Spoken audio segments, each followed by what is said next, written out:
మే 7 నుంచి 31 దాకా miss world పోటీలు. 10న ఓపెనింగ్ సెరమనీ, 31న ఫైనల్.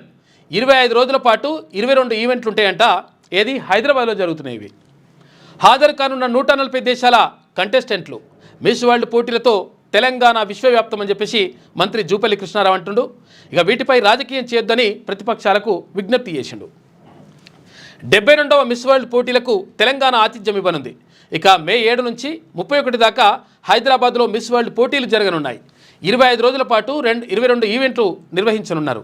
ప్రపంచం నలుమూలల నుంచి 140 దేశాలకు చెందినటువంటి కంటెస్టెంట్లతో పాటు ఆయా దేశాలకు చెందిన ప్రముఖ క్రీడాకారులు, పారిశ్రామికవేత్తలు, డాక్టర్లు, ఇంజనీర్లు, న్యాయవాదులు, కళాకారులు ఇలా విభిన్న రంగాలకు చెందినటువంటి వారు తరలి రానున్నారు.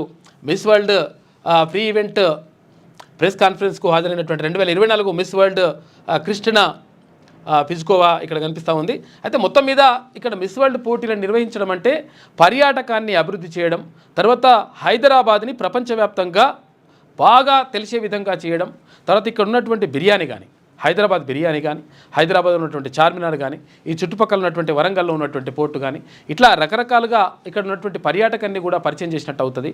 కాబట్టి మంచి చేస్తున్నటువంటి మాటను ఇక్కడ ప్రభుత్వం చెప్తా ఉంది.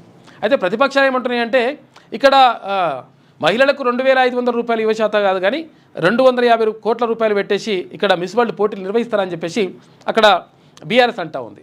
అయితే ప్రభుత్వం ఏం చెప్తుందంటే దీనికి ఖర్చు అయ్యేది 57 కోట్లు ఏమో ఖర్చు అవుతుంది. ఆ ఖర్చు అయ్యేది కూడా అదేంటి కొన్ని విరాళాల ద్వారా సేకరిస్తున్నాం, కొన్ని యాడ్స్ ద్వారా వస్తాయి, కొన్ని ప్రభుత్వం పెట్టుకుంటుంది.